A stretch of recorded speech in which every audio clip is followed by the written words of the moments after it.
Hey folks, have you ever thought about starting your own podcast?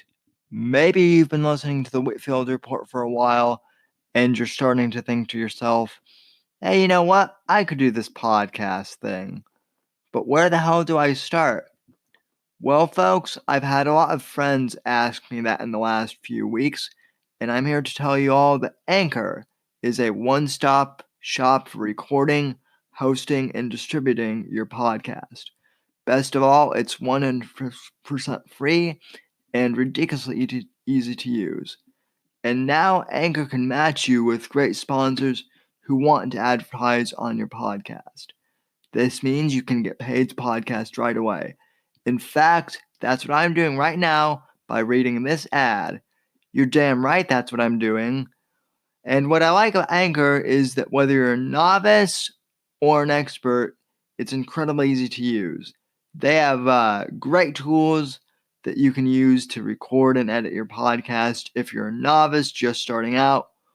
Or if you're like me and you're an old pro at this, you can bring your own tools and record your audio and then upload the files yourselves. Whichever way you podcast, it's extremely easy to use Anchor, and I highly recommend them. So get started today by going to anchor.fm/start. And I can't wait to hear your podcast, ladies and gentlemen. Now go out there and make some podcasts.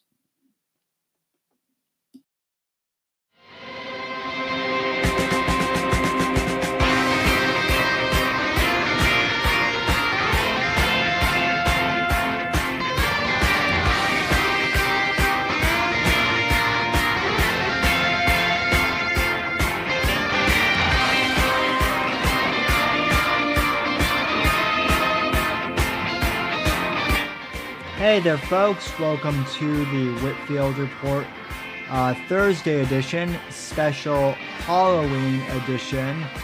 I want to thank you so much for joining me on this very special edition of the podcast, and I'm so glad to be here with you all today or tonight or wherever you are in the past, present, future hour. And for all I know, ladies and gentlemen, by the time you're hearing this, it might be November 1st. So, in advance, happy November to you all, to those in the Savage Express. I hope you all are doing well. Apologies for this episode being put out so late, but truth be told, it was just a busy day here with school and some other stuff. So this is really the only time I can record the episode here at the end of the day, but I hope you all enjoy it nonetheless. All right, contact info as usual. You can follow me on Twitter and Instagram at @SMD_NGC. Hashtag Savage Express. You can also follow the Whitfield Report on Twitter at Whitfield Report. You can follow me on Minds and Gab at Sam Whitfield. Facebook.com/Whitfield Report. TheSamWhitfield.com is the blog. And, of course, subscribe to the podcast on iTunes or Apple, I guess Apple Podcasts technically is iTunes now. They actually got rid of iTunes if you're a Mac user. So now you just have music. The Apple TV app is on the Mac desktop, and then the podcast app is actually now on Mac as well. And I like it, but I digress. You can follow the podcast on Apple Podcasts, Spotify, Anchor.fm/Whitfield Report is really where all the podcast links are. So, obviously, if you're listening to this, you're already listening on a podcatcher. But as always, please subscribe on those platforms, and please tell your friends to subscribe to the podcast if they like, a bit of pop culture and a bit of current events, or politics, or just sometimes, random goofiness. Like we've been tracking the Owen Benjamin stuff for the last, year on the podcast. But anyway, um, with all that in mind, let's dive into today's episode. It's going to be a quick one here, but yeah, happy Halloween to you. Slash happy November 1st, depending on when you're listening in the past for the future hour. I've never really done Halloween specials before. I thought because um, of the holiday, I thought it would be appropriate to review a Halloween movie. So I I gave out two options to review on Twitter, and some of you answered that. To be fair, there were only 5 votes, but I think more of you probably saw it in your feed and for whatever reason just didn't vote. Um, I gave the option between reviewing if you guys wanted to hear a review either of Silence of the Lambs, which is like my favorite horror film, um, or Zombieland, which is like my favorite comedy horror film. And you know, to my surprise, more people actually voted for Zombieland than they did Silence of the Lambs. And I like Silence of the Lambs. I guess I'll briefly review that. I love Silence of the Lambs. It's an all-time classic. I'm not really big into horror films in general, and I mean, I guess that's part of the point. Is like I'm not really big into horror films in general. I've never done well with horror. It's just never really been my genre. Yes, I am one of those wusses that gets scared by jump scares easily. That being said, I really like psychological thrillers, um, and I really like dark humor. It's funny. I don't like horror films, but I love murder mysteries and you know, like serial killer who done it, and I loved True Detective, which was very dark, and very disturbing. So, you know, it's not like I don't like drama and whatnot and psychological thrillers. I've just never really been a big fan of the horror genre. But I did like Silence of the Lambs because you know, it doesn't really rely on fright all that much, but it does rely on like psychological, you know, uh, Hannibal Lecter gets, inside the head of Clarice and, in that movie and really kind of toys with her from inside of a prison cell. In Silence of the Lambs, gets inside the audience's head. And, it's not like overtly gruesome either. Like a lot of the horrifying stuff in that movie actually happens like off camera, like they allude to it, but you don't actually see it, which I kind of like. I kind of like that in a horror film. I know that some people like blood and guts and they like showing it, but sometimes I believe that not showing something like that can be just as effective and just as eerie and achieve the same response from the audience that you're uh, you know a, attempting to do if you're a director.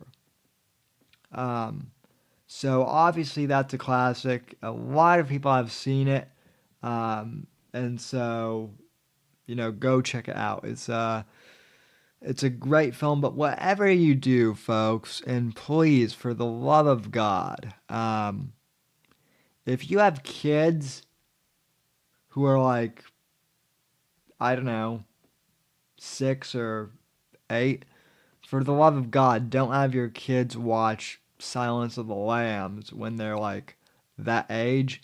I had a friend who I grew up uh, with, one of my best friends, who I not only was I in school with him, but we were also Boy Scouts together, and we're Eagle Scouts. And he watched Silence of the Lambs when he was like, I don't know, 7 and a half, like 8 years old, with his dad, like all alone one night. And it was like his dad was watching it, and then like he wandered in the room, and like his dad like didn't really think anything of it. And like, that movie's terrifying as it is, but then uh when you're 8 years old, I mean, that's, you know like, it's it's scary shit, no matter what. And then when you're like, hey, I can't even imagine that. I mean, he was traumatized from it, like, to the point when we were like, in like eighth grade slash, high school, like on campouts, like he would get like really weirded out by like, certain noises. And like, at first we kind of poked fun at him, but then once he told us that like he saw Silence of the Lambs at like 8, we were all like, holy shit, you saw that movie at like, 8. So like, we weren't really making fun of him. But yeah, my advice for those of you, in the audience who have younger kids, whatever you do, don't let them watch it. Send them to bed early. Or, I think like 12 or 13 maybe is a good age. Um, that's just me. But, for the love of God, 7 is way too young. But anyway, it's a good film, and I highly recommend seeing it.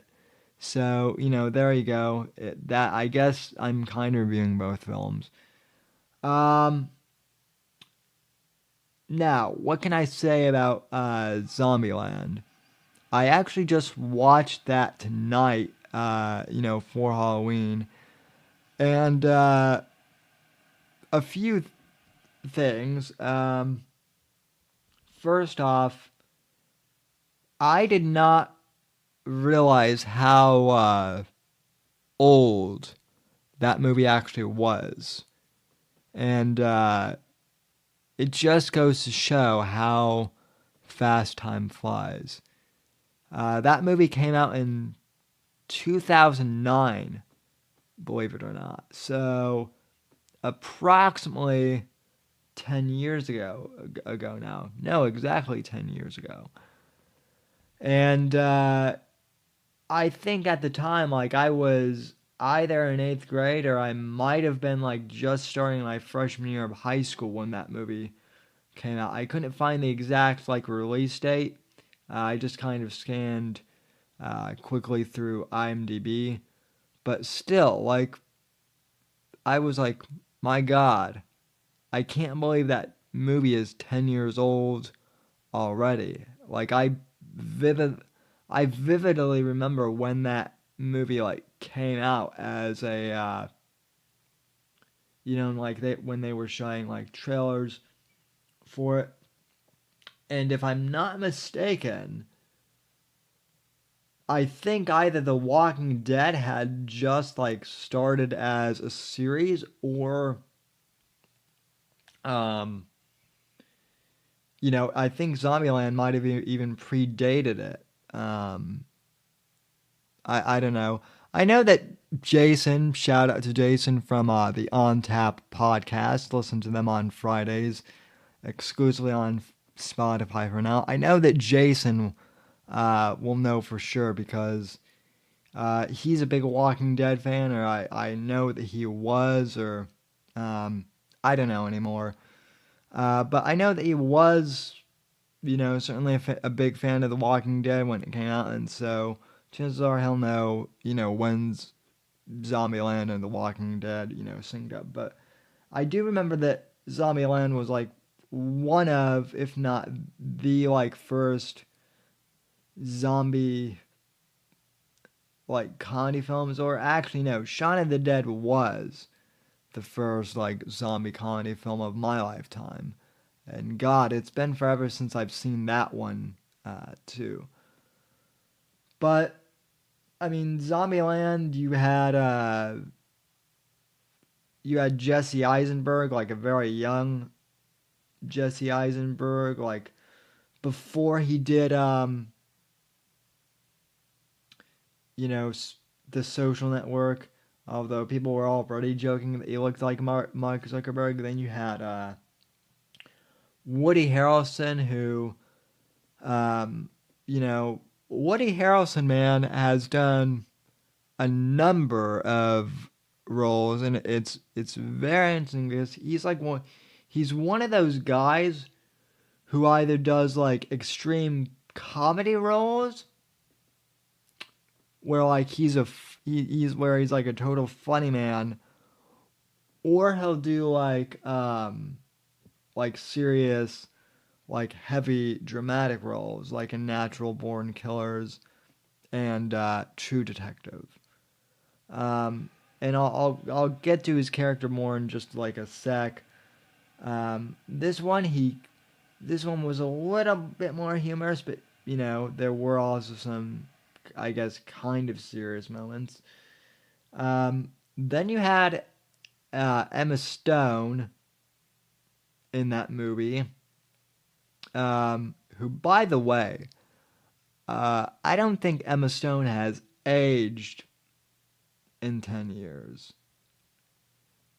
I swear to God, I actually just looked at a photo of her before I started recording, and she looks exactly the same as she did 10 years ago. Like, I'm sure, you know, a lot of that is makeup and probably, you know, some Hollywood cosmetics and whatnot. But, you know, even so, like, some of that stuff, you know, you can't really hide that well. And, you know, so she's just, you know, flawless. And yes, I'm speaking as a guy here partially, but also, you know, she's certainly a powerhouse actor, at least in my generation. And, you know, she did. I don't know if she had like very many comedy roles before Zombieland. I can't remember, but she did very well.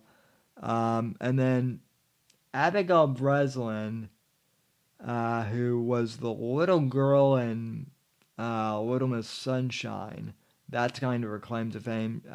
You know, I think I think that movie came out the year before, like maybe the same year as Zombieland. But she's in that movie too, and she's an interesting one because, like for 2 or 3 years, she was really famous.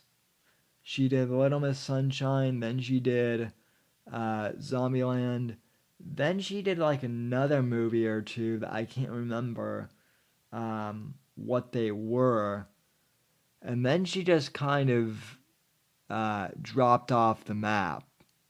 I think, you know, you know, she really hasn't done much, and you know, if like she was 12 then, I'm thinking like she's got to be 22 or like maybe 23 if my math is right. Like she's not that much younger than I am.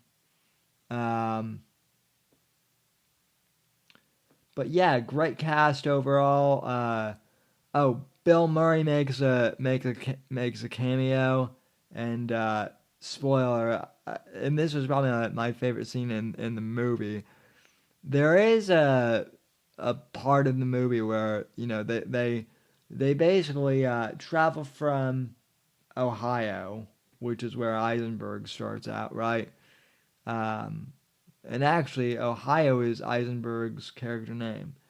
So Ohio meets up with Tallahassee, um, who is Woody Harrelson's character. They meet up with Dakota, Emma Stone, and Little Rock, who is Abigail Breslin, although Little Rock and North Dakota, Emma Stone's character, they're sisters. Um, so they meet up. They they eventually wind up like going to California, and they uh, because the whole town is abandoned, it's just surrounded by zombies. So they end up like crashing at Bill Murray's house, and they think it's abandoned, but like all of the all of like the big Hollywood like movie manners are still like immaculate.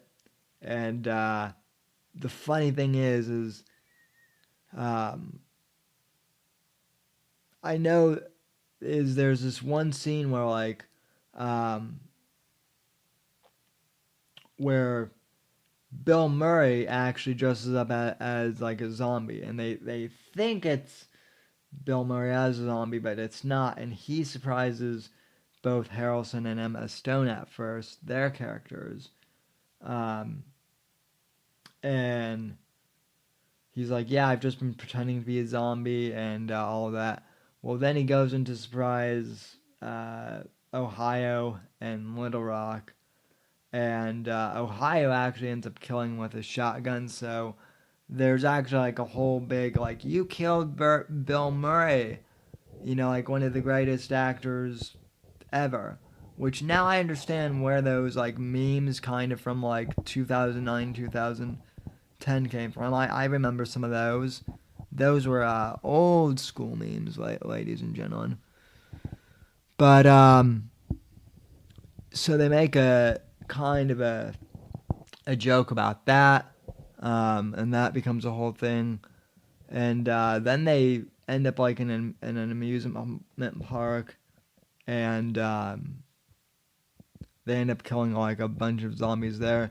It's not like a hugely deep film, like I said. It's a comedy, but as far as zombie like slash horror comedies, they definitely do this movie right to a certain extent.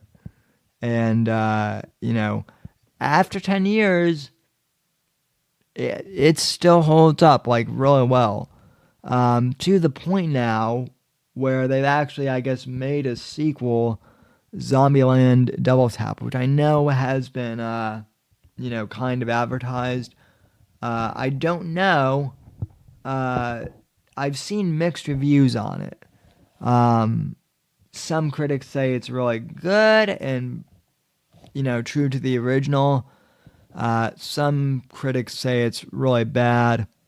Um, obviously these days when it comes to like critical reviews, you have to be a little skeptical of all that because, I mean, the critics hated Dave Chappelle's special and that was awesome. They hated Bill Burr's special and that was awesome.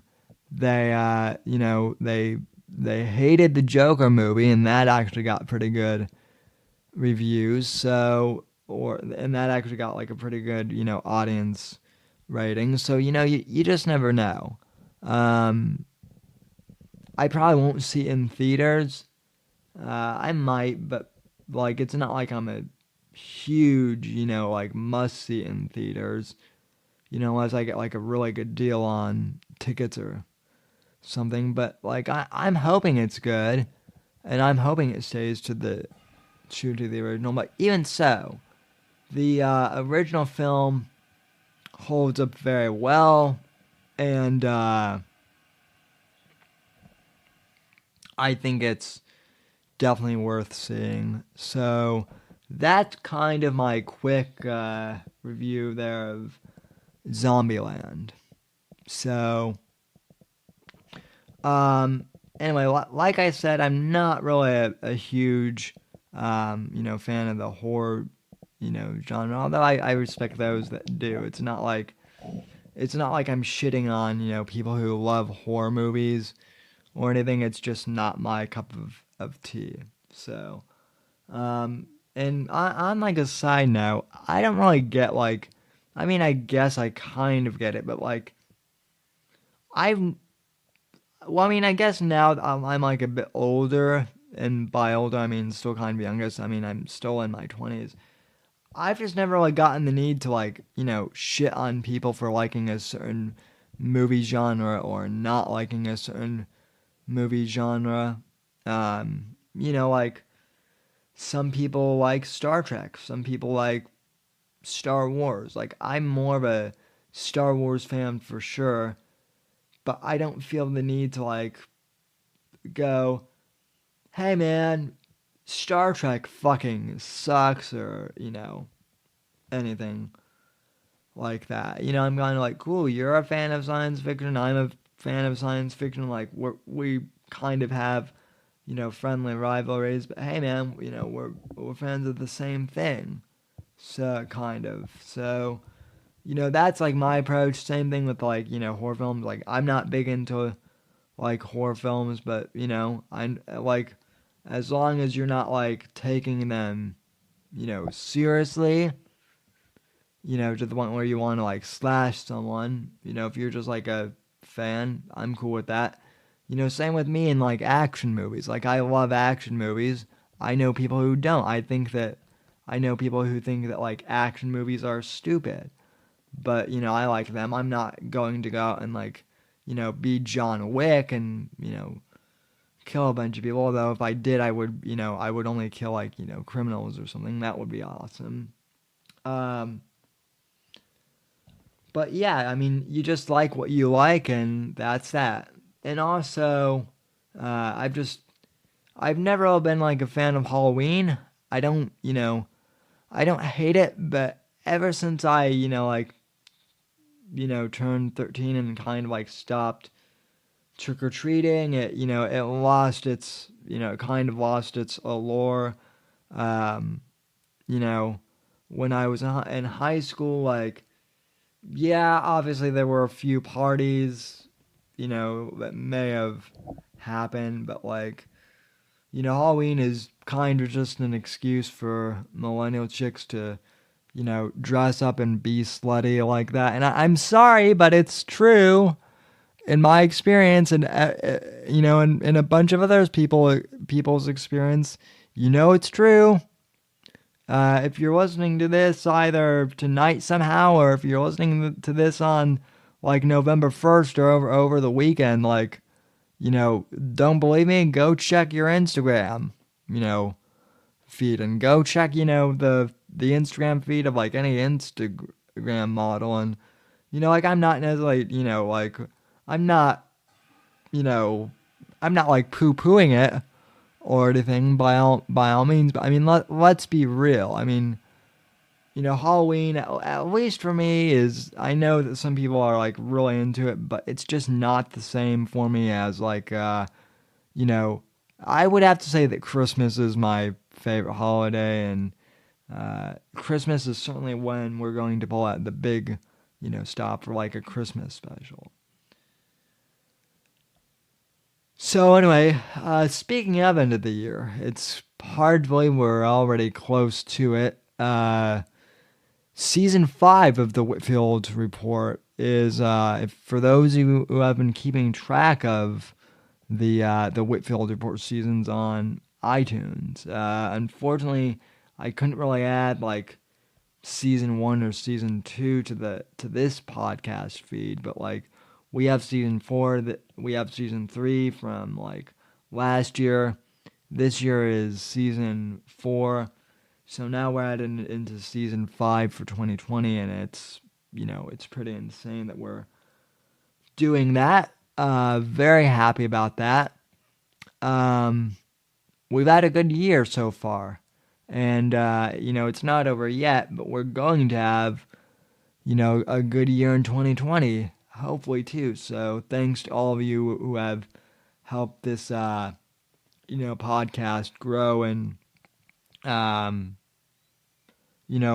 of, like, evolve from just a standard political podcast, which is what it was roughly, a year ago and prior, to more of, like, an evolved, pop culture, podcast, and, an interview podcast. And yeah, I still do some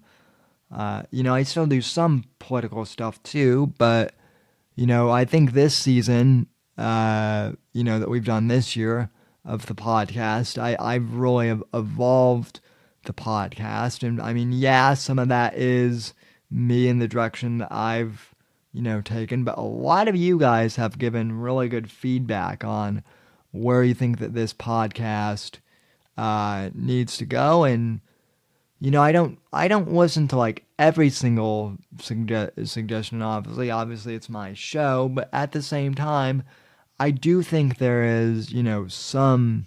I do think that there is some room for listener suggestion. Um, I mean, obviously, you guys are the ones listening to this, so you're the ones helping the podcast grow. So, if enough of you have like a good idea, obviously, I'm going to consider it. Like we used to do, I used to only do this podcast once a week, and now we're doing two. A bunch of you said that, you wanted the podcast on YouTube in video format, so we do that now on Saturdays as well. And we're just, continuing to grow and expand this podcast. So I'm really glad about that. I'm also really glad that I've ran into other great podcasters like Ray from Ion 2020, Robbie Robertson from Out of the Blank podcast, Todd Mullis from Scapegoats podcast, and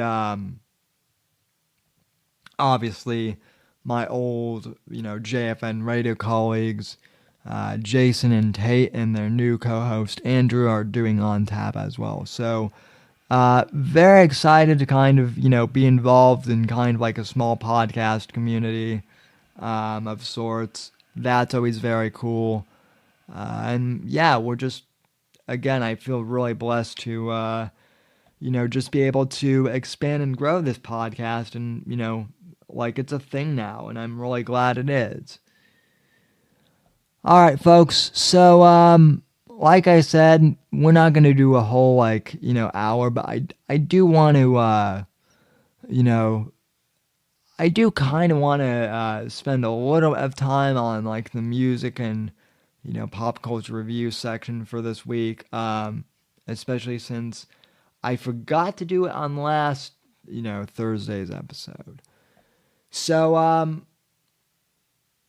obviously, the big news of the week, in kind of pop culture, last Friday. So, depending on on when you're listening to this, roughly a week ago, Kanye West. He had kind of been hinting at this for a while, ever since he went, MAGA, but he did it. He finally did what he said he was going to do, and he released a full-length, I guess, Christian like rap gospel album. And I've listened to it, and it's very good. Like I'm a Christian. I'm not perfect. I probably like curse a lot more than the average Christian should. But, like, that's my one, I guess, kind of vice. And I really don't even curse that much, in my real life. But it's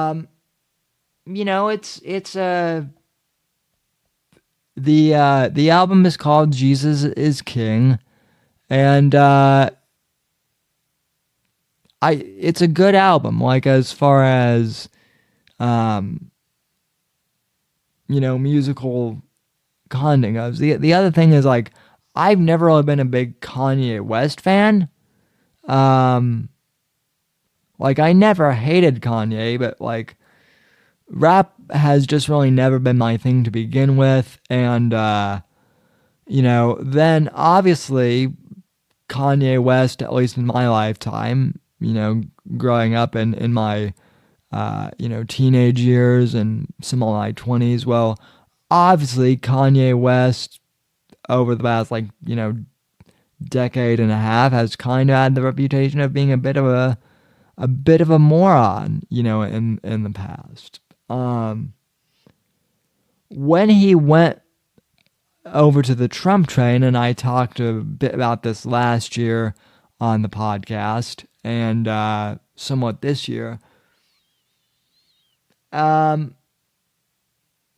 I wasn't necessarily like, there were a lot of people who were like, he's full of shit. He's not really a Trump supporter.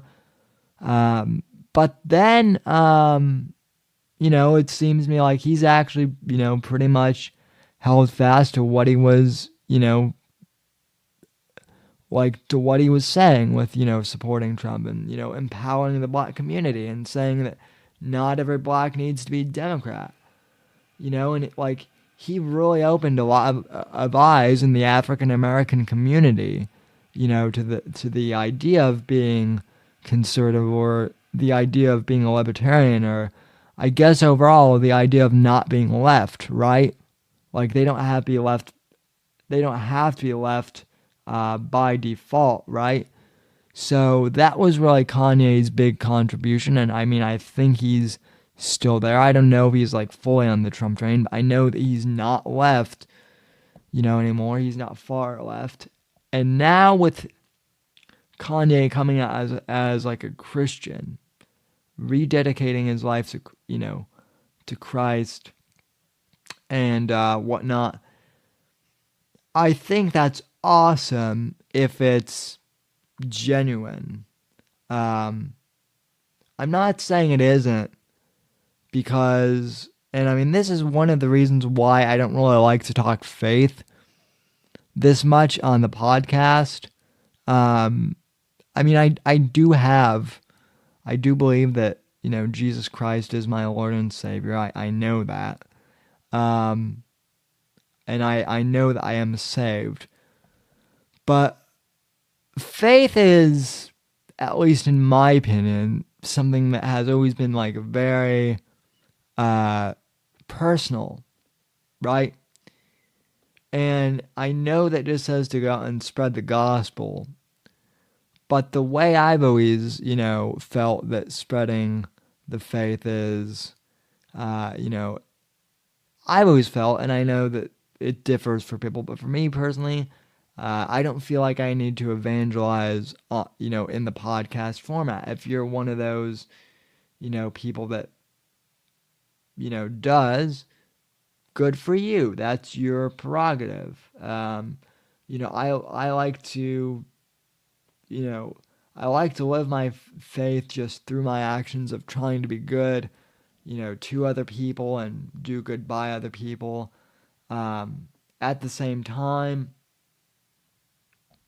just talking one-on-one with people is, kind of like my preferred method, or talking in like a very small, intimate group. When Kanye says that God is using him to show off, I know that there are some skeptics, to that, saying that he's like now using God, to like justify his prophets. And I mean, that could be true, but his rebirth as a Christian could very well also be completely genuine and completely true. And I believe in a sense that it is kind of true. I mean, when I saw him on Jimmy Kimmel the other night when he came out, I will say this: the guy looked happy. Like he looked genuinely happy, and he actually looked healthy too. Like, for the last year and a half, Kanye has actually looked happy and healthy. He's got like a lot more of a positive vibe. He's not like, beefing with people on, social media. He actually kind of quit social media. Hasn't really been on Twitter or Instagram all that much. I think he might have gotten rid of his Instagram, although I think Kim still tags him sometimes. Like I said, I don't really follow Kanye West all that much. Like I said, I've never been a fan. But now I wouldn't really say I'm following him like as a fan, but I'm following him now as like, just because I'm genuinely curious to see where this goes. And if it is genuine, I wish him the best of luck. And if it's not, well, then I guess all those people who are saying, we told you so. I guess that'll be true, if and when the moment comes. But I really do genuinely pray that this is genuine for him, and I hope it is. So, Kanye West, like, even if you're not religious, I think it's an interesting study, kind of like taking a secular view. I think it's an interesting study in the very least to have someone who was so secular and was so, kind of atheist, made the complete 180. I mean, you can't deny, even as like a secular thing, that sort of change isn't kind of groundbreaking. And I think it's also groundbreaking that he's kind of bringing, a Christian culture, which is now kind of like a subculture, into popular culture, right? Into Hollywood, where it's not, where Christianity and like, the subject of faith isn't really a topic that's, tolerated. In fact, it's frowned upon. So, I just find the whole Kanye thing fascinating, honestly. Like, I don't really have, like, I'm not, like, obviously I'm for him continuing to explore his faith if it's, genuine. Um, you know, I'm not really, like, going to bash him, for not coming here sooner because, look, man, I mean, there are some, like, I've seen, like, grown men who are, like, 65 or even 70 who have never, walked with God a day in their life, and then, at 70 or at 65 or, whenever, they turn their life over to Jesus gently, and they have a rebirth. So, who am I to judge Kanye in that sense? But, anyway, so as far as Kanye goes, that's that. For those of you who have been watching the Watchmen series, and by the way, thank you to James Dellingpole for retweeting my Watchmen pilot, special episode that I did last week. Did not expect, someone as big as James Dellingpole to retweet me. And he's the editor of Breitbart London, for those of you who don't know. So yeah, I finally got a retweet from a Breitbart news editor. So, thanks for that, James Dellingpole. Very cool. Obviously, a lot of you guys know that I'm a bit skeptical of the Watchmen, series. I didn't really like it all that much. The first episode at least, because I just felt that it was so overtly leftist, it was kind of painful. And then to be honest, it just wasn't really memorable. I will say this though, the second episode has gotten a lot better. I think they're going after PC culture like a little bit, kind of making fun of the fact that that like Vite's post utopia is kind of like a leftist utopia, and it's not perfect, right? So I do admire that, but they're still painting Rorschach as kind of like in kind of like Rorschach's movement and ideology, the question of government people as simply like neo-Nazis, which again, folks, not everyone who, is like a libertarian or on the right is necessarily like a neo-Nazi. I mean, yeah, there are some extremists out there, but I'm certainly not one of them, and the vast majority of people I know, aren't like far right extremists either. Like, I'm more of a cultural libertarian. So, and like, there have been some extremists who have tried to, kind of like drag me into their, thing, but I just, kind of decline and roll away, walk away, or in my case, roll away. So, that really does kind of bug me, but the fact that they are starting to like show the cracks and bites, left wing utopia, is, I guess, making an improvement. So they definitely have me intrigued now, I guess, compared to last week.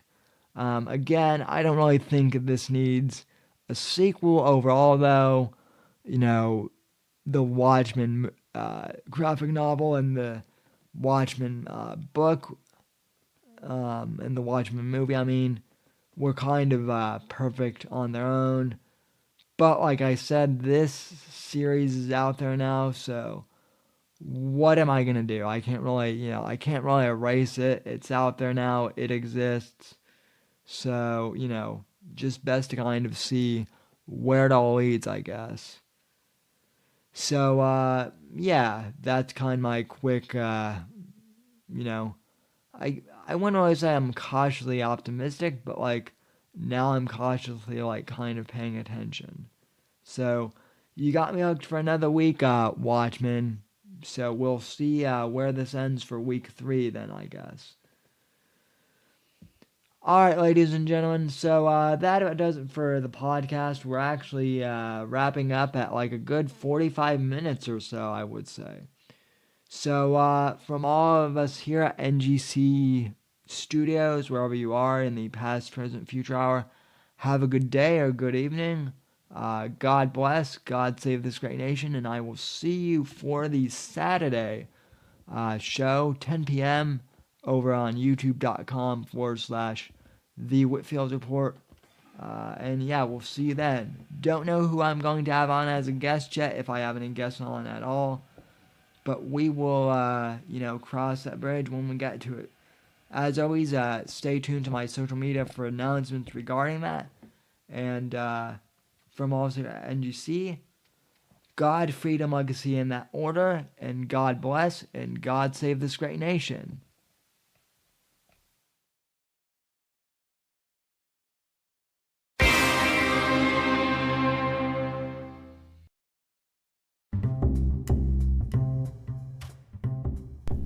Hey there, folks. If you've made it this far to the end of the podcast, I'd like to thank you very much for listening to the show.